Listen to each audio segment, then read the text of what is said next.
माननीय श्री पवित्र margherita,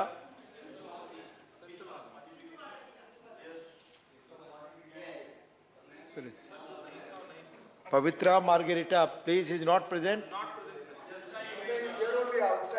Shri माननीय ब्रिजलाल जी, please, माननीय ब्रिजलाल।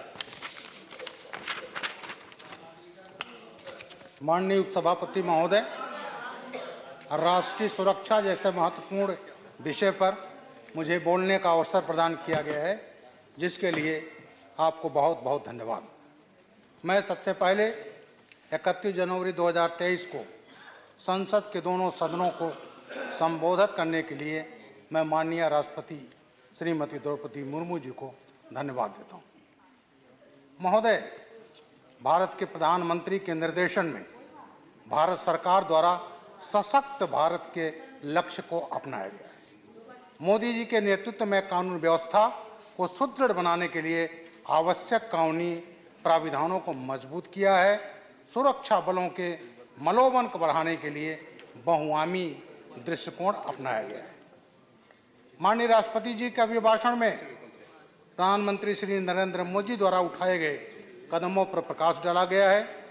इसमें सबसे पहले स्वदेशी विमान वाहक पोत INS विक्रांत को नेवी के बेड़े में शामिल करना, रक्षा उपकरणों में 6 गुने वृद्धि, स्वदेशी रक्षा उपकरणों के निर्माण में वृद्धि आदि शामिल है। महोदय, राष्ट्रीय सुरक्षा को मजबूत करने के लिए प्रधानमंत्री जी ने हमारे सुरक्षा बलों को तेजी से आधुनिकीकरण करना शुरू किया है।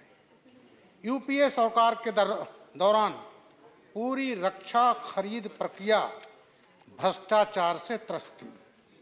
आज़ादी के बाद सबसे पहले जीप स्कैम हुआ और उसके बाद तो रक्षा उपकरणों की खरीद में भ्रष्टाचार की लाइन लग गई, चाहे वो चापर घोटाला हो, टाटा ट्रक घोटाला हो, आदर्श स्कैम 2012 हो, सबमैरिक स्कीम हो 1981, बोफर्स स्कीम हो, बोइंग एयरक्राफ्ट स्कैम हो 2009 का, और चाहे वो स्कॉर्पियन सबमरीन का हो।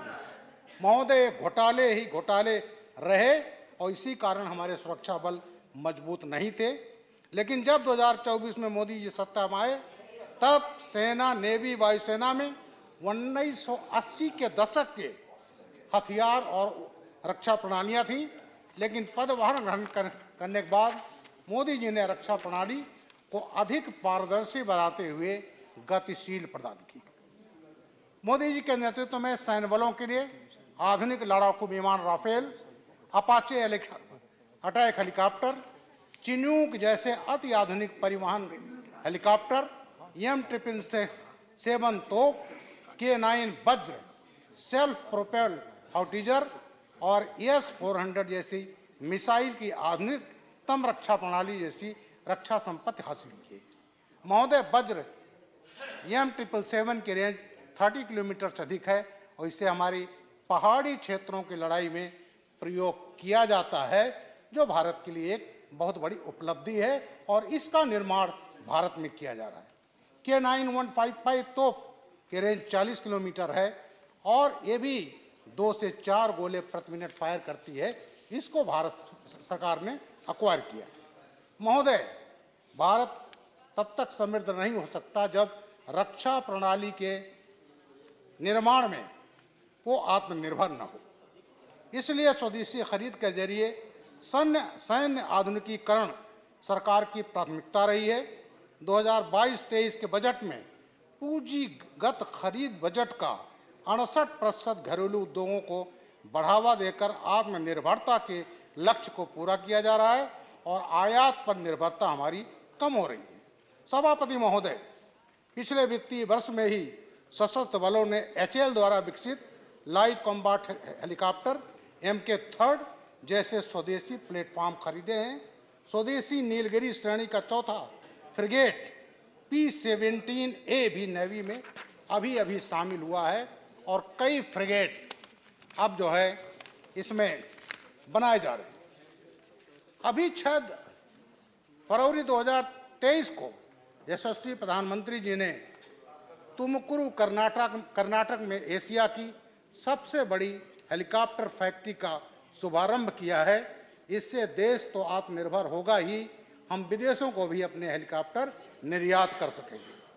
प्रोजेक्ट 15B के तहत विशाखापट्टनम में अत्याधुनिक स्टील्थ गाइडेड मिसाइल विध्वंसक का निर्माण तेजी से किया जा रहा है और यह पहला विध्वंसक पोत नेवी को दिया जा चुका है।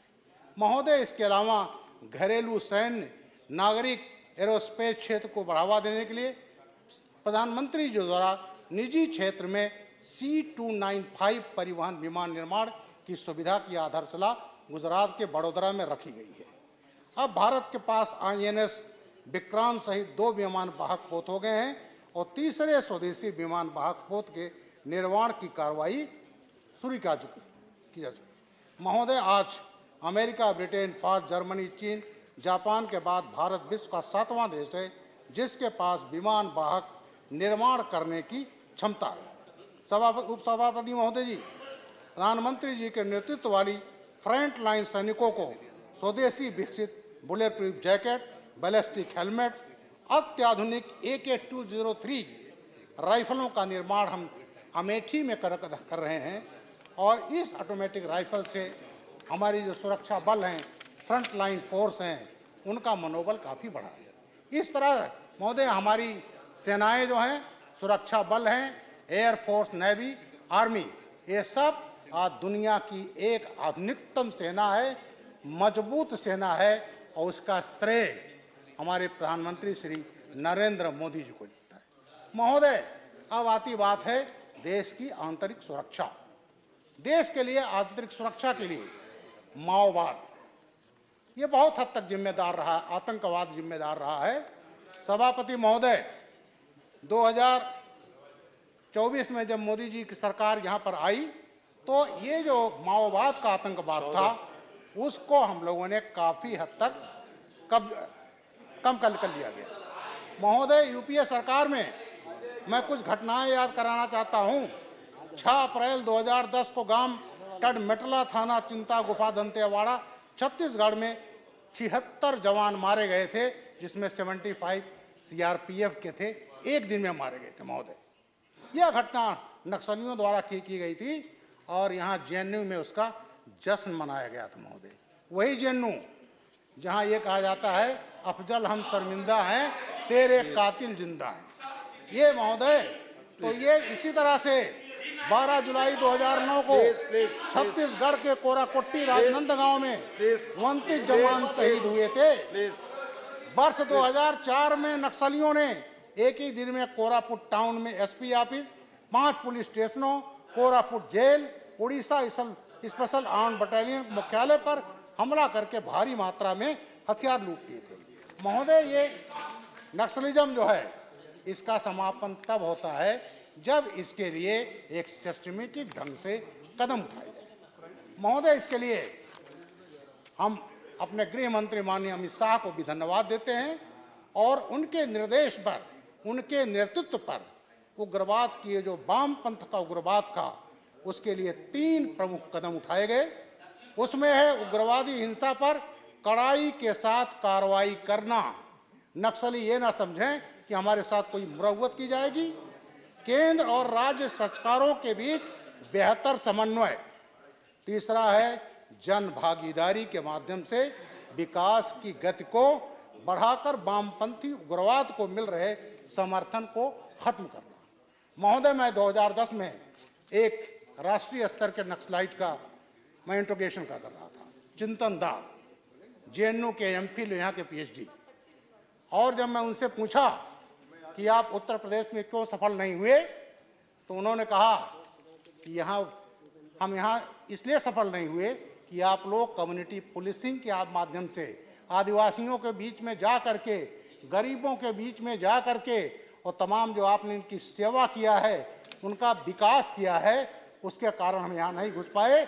और उन जगह जहाँ वैक्यूम था, वी ऑक्युपाइड इट, वैक्यूम को ऑक्युपाइड किया। सेंट्रल जिसमें यूपीए गवर्नमेंट की सेंटर में महोदय सबसे बड़ा रोल होता है सेंट्रल गवर्नमेंट का, जब वो CRP और BSF भेजती है, कोबरा भेजती है, तो उन्होंने कहा साहब हमने ऑक्युपाई कर लिया। तो आज ये हालत है कि जो विकास हुआ, क्योंकि नक्सलाइट जो होता है वो विकास नहीं होने देता, सड़क नहीं होने देता। मेरे परिवार का भी एक लड़का डिप्टी कमांडेंट सीआरपीएफ है और ये हालत है कि जब माननीय शोक वाजपेयी जी, वक्ता बोल रहे हैं, प्लीज आप बीच में ना आए, प्लीज तो अपनी सीट सरकार पे जब बैठे। सड़क बनाती है तो वो माइनिंग करते हैं, इसलिए कि अगर ये आदिवासी, ये गरीब, ये मजबूत हो जाएंगे आर्थिक रूप से, सांस्कृतिक रूप से, सामाजिक रूप से, तो उनकी इसमें नहीं चल पाएगी। महोदय, आज हम लेफ्ट विंग टेररिज्म पर पूरा कंट्रोल किए हैं। जहां तक आतंकवाद की बात है, भारत के हिंटरलैंड में ब्लास्ट होते थे, चाहे यूपी के ब्लास्ट हो, जयपुर ब्लास्ट हो, अहमदाबाद ब्लास्ट हो, चाहे 29/10/2005 सरोजिनी नगर दिल्ली ब्लास्ट हो, 13/9/2008 दिल्ली ब्लास्ट हो, और तमाम जगह जो होते थे हिंटरलैंड में, आज क्यों नहीं हो रहे? इसलिए नहीं हो रहे हैं कि मोदी सरकार ने जो जीरो टॉलरेंस की नीति अपनाई है, उस जीरो टॉलरेंस का है कि आज ये आतंकवादी यहां नहीं पनप पा रहे हैं। कारण यूपीए की सरकारों में आतंकवादियों के मुकदमे वापस लिए जाते। मेरे स्टेट में, उत्तर प्रदेश में एक राजनीतिक पार्टी ने 14 मुकदमे एक दिन वापस लिए थे। महोदय, जब यहां पर अफजल गुरु को फांसी हुई तो तमाम राजनीतिक पार्टियां, उन्होंने रात में सुप्रीम कोर्ट खुलवाया, याकूब मेनन के फांसी की सजा हुई, दरवाजा खुलवाया और ये मैसेज दिया वो आतंकवादियों के साथ हैं। लेकिन आज मोदी जी का विजन बड़ा क्लियर है और यही कारण है आतंकवाद का खात्मा हो गया। इन्हीं शब्दों के साथ मैं अपनी बात समाप्त करता हूं और माननीय प्रधानमंत्री जी को धन्यवाद। माननीय पवित्र मार्गेरिटा, प्लीज।